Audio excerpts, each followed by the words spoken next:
How to analyze people on sight through the science of human analysis. The 5 Human Types by Elsie Benedict and Ralph Paine Benedict. Section 5 of Chapter 2. Chapter 2. The Thoracic Type. The Thriller. Individuals in whom the circulatory system, heart, arteries and blood vessels, and the respiratory system, lungs, nose, and chest, are more highly developed than any other systems, have been named the thoracics. This name comes from the fact that the heart and lungs, which constitute the most important organs of these two closely allied systems, are housed in the thorax, that little room made by your ribs for the protection of these vital organs. Physical resilience. A general elasticity of structure, a suggestion of sinews and physical resilience characterize this type. The florid-faced, high-chested individual. What is known as a red face, when accompanied by a high chest, always signifies large thoracic tendencies. The high color which in an adult comes and goes is a sure indication of a well-developed circulatory system, since high color is caused by the rapid pummeling of blood to the tiny blood vessels of the face. People with little blood, weak hearts or deficient circulation are not florid and must be much overheated or excited to show vivid color in the cheeks, betray their feelings. On the other hand, the slightest displeasure, enjoyment, surprise or exertion brings the blood rushing to the face and neck of him who has a large, well-developed blood system. How many times you have heard such a one say, "I am so embarrassed, I flush at every little thing. How I envy the rest of you who come in from a long walk, looking so cool." The man of great chest expansion. The largest part of this man's body is around the chest. See Chart 3. His chest is high for the reason that he has larger lungs than the average. Advantages of a high chest. The man of unusual chest expansion has one great physical asset. The person who breathes deeply has a decided advantage over the man who breathes deficiently. The lungs form the bellows or air supply for the body's engine, the heart, and with a deficient supply of air, the heart does deficient work. Efficient breathing is easy only to the man of large lungs, and only the high-chested have large lungs. Long-waisted people. A long waist is another thoracic sign, for it is a natural result of the extra house-room required by the large lungs and heart. It is easily detected in both men and women. See Chart 3. If you are a close observer, you have noticed that some people appear to have a waistline much lower than others, that the belt line dividing the upper part of the body from the lower is proportionately much nearer to the floor in some than in others of the same height. Passing of the warp's waist. The strict up and down lines of today's woman and the flimsy shoulder-to-heel garments she wears have obliterated her waistline. But you will recall how differently the old warp's waist fashions of a score of years ago betrayed the secrets of the short and long waist. The 18-inch belt, of which we were so falsely proud in 1900, told unmistakable facts about milady's thoracic development. Belt versus suspenders. As the telltale belt disappeared from women's wardrobe, it appeared in men's, and now betrayed the location of his waist with an exactness of which the old-fashioned suspenders were never guilty. To test yourself. If you are a man and have difficulty in getting ready-made clothes long enough for you, that is certain proof that you have decided thoracic tendencies. If you are a woman who has to forgo many a pretty gown because it is not long enough in the waist, the same is true of you. In women, this long waist and high chest give the appearance of small hips and of shoulders a little broader than the average. In men, it gives that strict, soldier-like bearing, which makes this type of man admired and gazed after as he strides down the street. The pure thoracic head.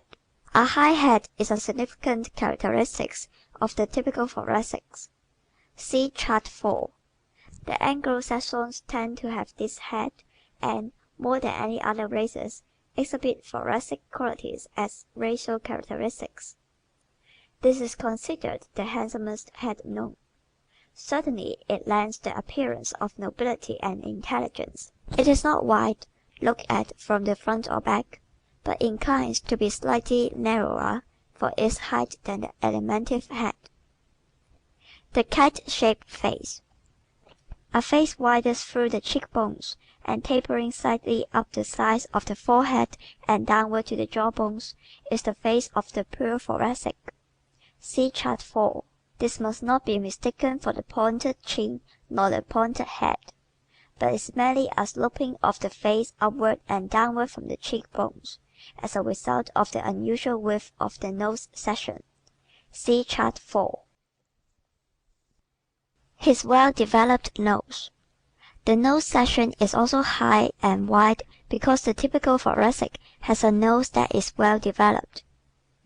This is shown not only by its length but by its high bridge. The cause for the width and length of this section is obvious. The nose constitutes the entrance and exit departments of the breathing system. Large lung capacity necessitates a large chamber for the intake and expulsion of air. Signs of good lungs.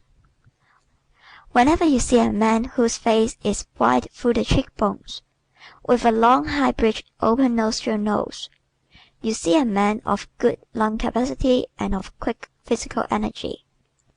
When you see anyone with pinched nostril, a face that is narrow through the cheekbones with a low or sway-back nose, you see a man whose lung capacity is deficient.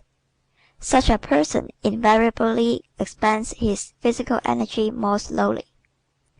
Freckles, being due to the same causes as wet hair and high color, are further indication of thoracic tendencies, though you may belong to this type with or without them. The typical thoracic hand.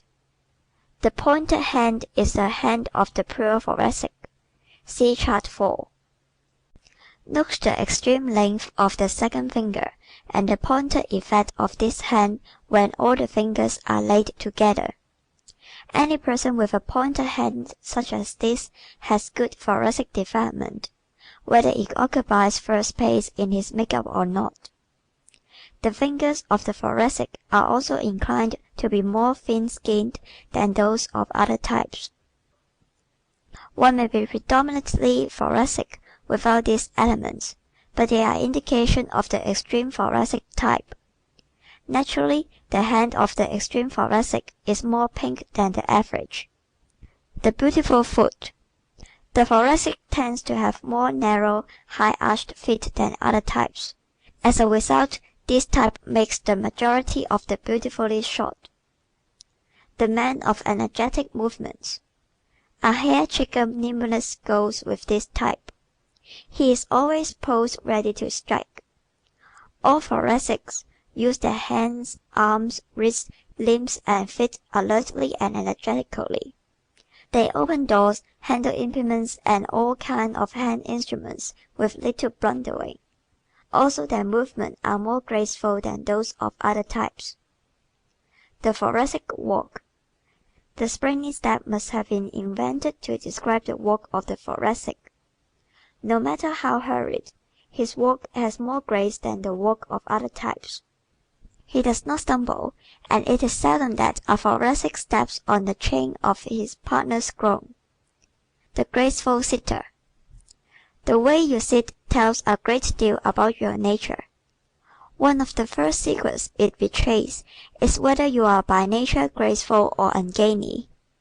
The person who sits gracefully, who seems to drop himself becomingly upon a chair and to arise from it with ease, is usually a thoracic. The excess of energy sometimes gives them the appearance of fidgeting, but it is an easy, graceful fidget and not as disturbing as that of other types. Keen eye and ear senses. Quick eye and keen ears are characteristics of the thoracics. The millions of stimuli, the sounds, sights, and smells impinging every waking moment upon the human consciousness, affect him more quickly and more intensely than any other type. The acuteness of all our senses depends, to a far greater extent than we have hitherto supposed, upon proper heart and lung action. Take long deep breaths for 5 minutes in the open air, while walking rapidly enough to make your heart pound, and see how much keener your senses are at the end of that time. The thoracic is chronically in this condition because his heart and lungs are going at top speed habitually and naturally all his life. Susceptible to heat.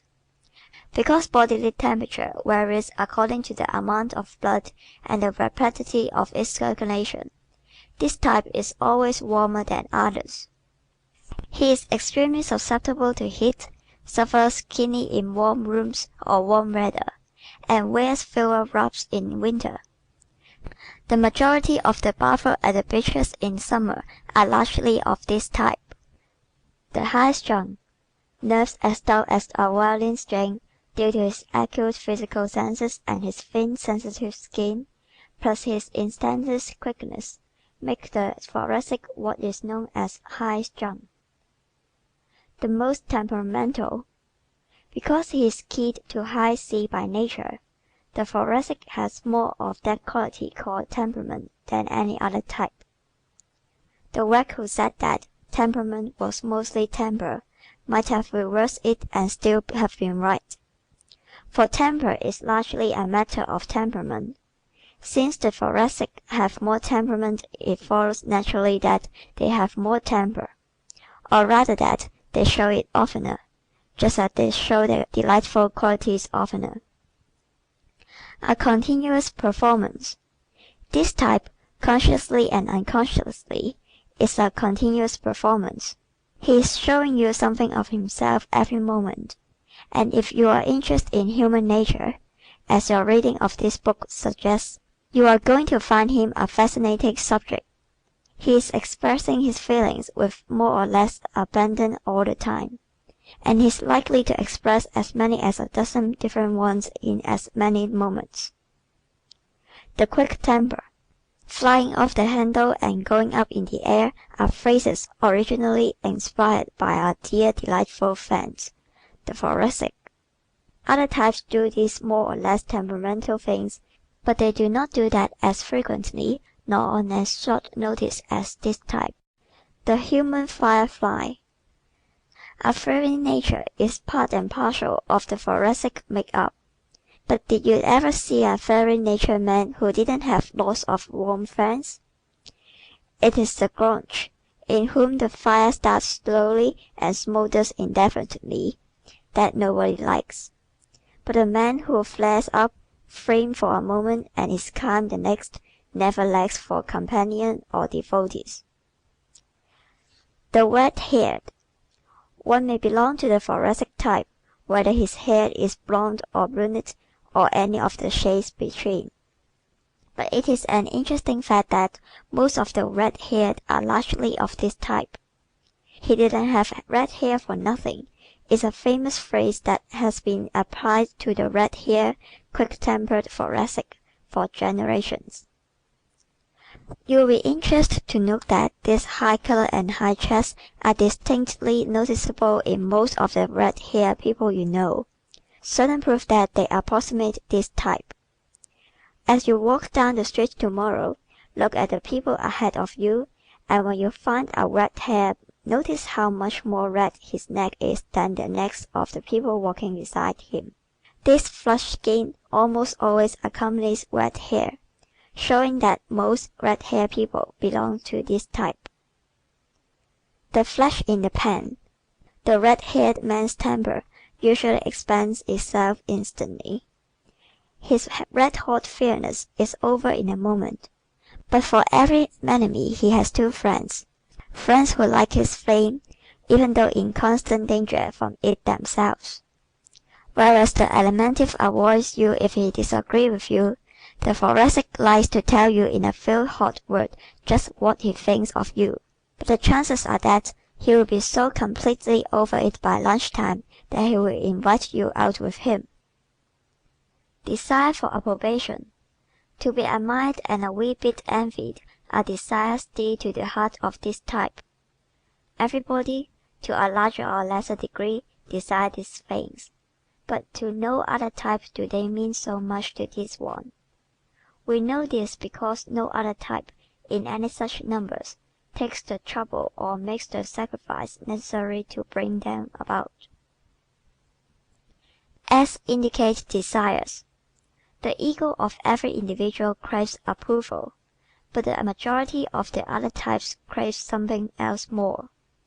The particular something in each case depending upon the type to which the individual belongs.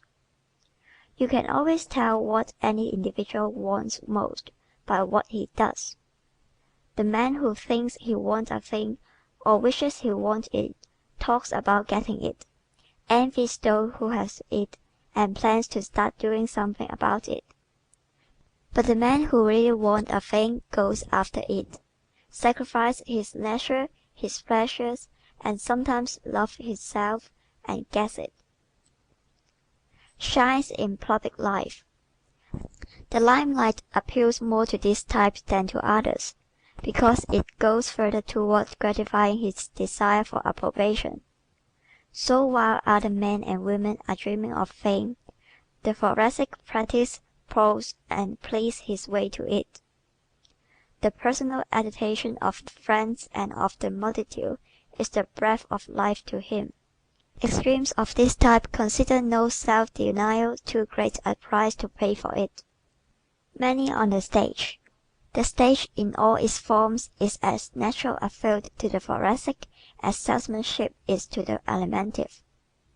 The pleas of fond purpose and fearsome murmurs are usually ineffective with this type of boy or girl when he sets his heart on a career before the footlights or in the movies.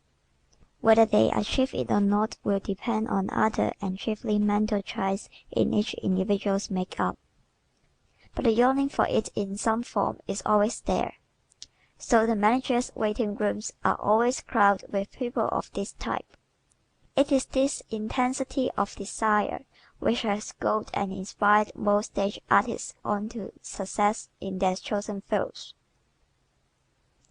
Put yourself in his place. To be able to put one's self in the role of another, to feel as he feels, to be so keenly sensitive to his situation and psychology that one almost becomes that person for the time being, is the heart and soul of acting. The Thoracic has this sensitiveness naturally. After long study and acquaintance, you may be able to put yourself in the place of a few friends. The Thoracic does this instantly and automatically. Tendency, not toil, makes fame. Those who have succeeded to fame in any given line are wont to proclaim hard work is the secret of success, and to take great credit unto themselves for the labor they have expended on their own. It is true of course that all success entails hard work, but the man or woman sufficiently gifted to rise to the heights gets from that gift such a strong inward urge towards its expression that what he does in that direction is not work to him. The long hours, concentration, and study devoted to it are more pleasurable than painful to him. He chooses such activities voluntarily. Nature the real artist. Nothing can rightly be called work which one does out of sheer preference. Work never made an actress and work never made a singer, where innate talent for these arts was lacking. Nature, the true maker of every famous name, bestowed 90%, and man, if he hustle, can provide the other very necessary 10. But his sense of humor is not his sense of justice, should be sufficient to prevent his trying to rob the Almighty of his due. Success for all. Every individual who is not feeble-minded can be a success at some time in this big world. Every normal-minded individual is able to create, invent, improve, organize, build or market some of the myriad of things the world is crying for. But he will succeed at only those things in which his physiological and psychological mechanism perform their function easily and naturally. Why we work? Man is, by inclination, very little of a worker. He is first a wanter, a bundle of instincts; second a feeler, a hustle of emotions; last and least he is a thinker. What will work he does is done not because he likes it, but because it serves one of these first two bundles of instincts. When the desire for leisure is stronger than the other urges, leisure wins. But in all ambitious men and women the desire for other things outweighs the leisure urge. Ambition and type. Now what is it that causes some to have ambition and others to lack it? Your ambitions take the form determined by your predominating physiological system. For instance, in every great singer, the thoracic has been present, either as the first or second element. The effect of the physical upon our talents is no more marked anywhere than here, for it is his unusual lung power, his high chest, the sounding box in his nose section, and his superior vocal cords that makes the real foundation of every singer's fame. These physiological conditions are found in extreme degree only in persons of thoracic tendencies. It was the great lung power of Caruso that made him a great singer. It was his remarkable heart power that brought him through an illness in February 1921, when every newspaper in the world carried on its front page the positive statement that he could not live another day. That he lived for 6 months afterward was due chiefly to his remarkable heart.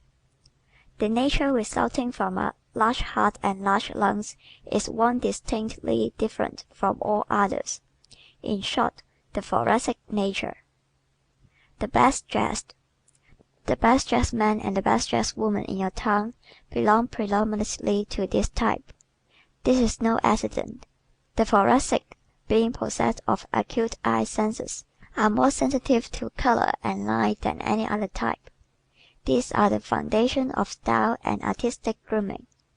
Clothes can unmake the man. Being desirous of the approval of others and realizing that though clothes do not make the man, they can unmake him, this type looks to his laurel on this point. Because clothes determine the first impression we make upon strangers, and because that impression is difficult to change, clothes are of vast importance in this maze of human relationships. The thoracic is more sensitive to the attitude of others because their attitude is more vital to his self-expression. He senses from childhood the bearing that clothes have for or against him in the opinion of others, and how they can aid him to express his personality. The glass of fashion. The thoracic therefore often becomes the glass of fashion and the mold of thought. His consciousness of himself is so keen that, even when alone, he prefers those things in dress which are at once fine, fancy, and fashionable. Some types are indifferent to clothes, some ignorant of clothes, and some defiant in their clothes.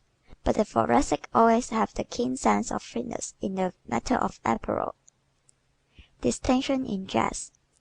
The distinctive dresser is one who essays the extremely fashionable, the last moment touch. He is always a step or two ahead of the times. His ties, handbags, handkerchiefs, and stick pins are up to the minute. Such a man or woman invariably has a large thoracic development, and is well repaid by the public for his pains. Dress the universal language. The public looks more eagerly than we suppose to changes in styles and fads. It gives, in spite of itself, instantaneous admiration of a sort to those who follow the dictates of fashion. This being one of the quickest roads to adulation, it is often utilized by this type. the newest in hairdressing. The latest thing in clothes is always known by the thoracic woman, and because she is, more often than any other type, a beautiful woman, she can wear her hair in almost any style and find it becoming. So when puffs were the thing, this type of woman not only wore puffs, but the most extreme and numerous puffs. When the sticking to the face style was in vogue, she bought much benelite and essayed the slickest and shiniest hair of all. When the ear bun raged, she changed those same paper-like curls overnight into veritable young silver cushions. Always on dress parade, with intent to keep the spotlight on himself, the thoracic is always on dress parade. He is vividly aware of himself. He knows what kind of picture he is making. He is seldom self-conscious in the sense of being timid. When he does happen to be timid, he suffers, by reason of his greater desire for approval, more acutely than any other type. Affectability his keynote. Instantaneous reaction to stimuli, with all the reflex action resulting therefrom, constitute the keynote of this type. This makes an individual who is physiologically and psychologically affectable. Because life is full of all kinds of stimuli, acting during every waking moment upon every sense in the organism, any person who is high-strung finds himself in the midst of what might be called nerve bedlam. Gets the most out of everything. Because of this same highly sensitized make-up, the thoracic gets more sensations out of every incident than the rest of us do. He experiences more joy in the space of a lifetime, but also more disappointment. The human violin. For the same reason that violin vibrates to a greater number of sounds than the organ, the thoracic is a more vibrant individual than others. He is impelled to an expressiveness of voice, manner, and action that often looks like pretense to less impulsive people. In other types it would be, but to the thoracic it is so natural and normal that he is often much surprised to hear that he has the reputation of being affected. A reputation for flightiness. This lightning-like liveliness of face, body, and voice, his quick replies and instantaneous reaction to everything also cause him to be called flighty. The quick thinker. We are prone to judge everyone by ourselves. People whose mental or physical senses are less keyed up, less sensitive, call the thoracic rattle-brained. Usually such a man's brain is not rattled at all. It is working, as all brains do, in response to the message reaching it, or the telegraph wire of the five senses. In the thoracic, these wires happen to be more dulled than in other types. He gets sensations from sights, sounds, tastes, touches, and smells much more quickly than the rest of us do.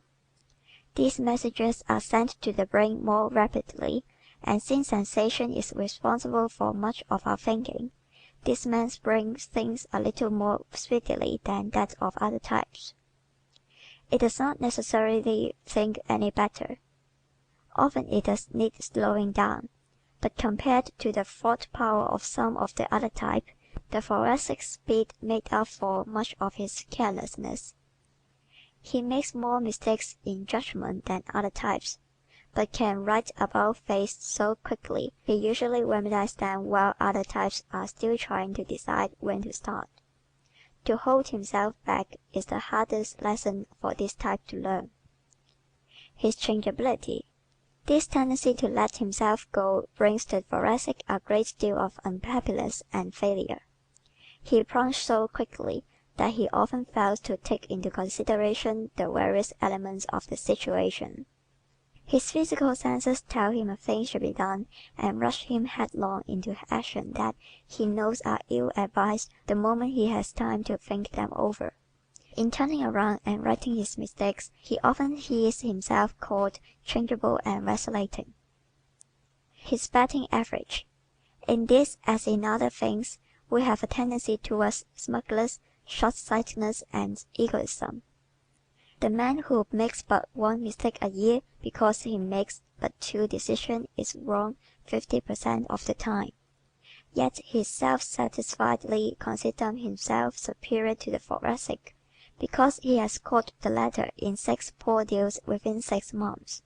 At the rate the average thoracic adds this would be about one mistake in 1,000, a much better betting average than the other man's. But because the confidence of others in our stability is of prime importance to us all, this type or anyone inclined to definite thoracic tendency should take pains to prevent this impression from settling into the minds of his friends. Should get onto the highway. The greatest reason for striving towards stability in action and more slowness in decision, however, is for his own future's sake. The man who is constantly making decisions and being compelled to alter them gets nowhere. He may have the best engine and the finest car in the world, but if he runs first down this bypath and then that, he will make little progress on the main highway. Should have an aim. An aim, a definite goal, is essential to the progress of any individual. It should be made with care and in keeping with one's personality, talents, training, education, environment, and experience, and having been made should be adhered to with the determination which does not permit little things to interfere with it. End of Section 5 of Chapter 2.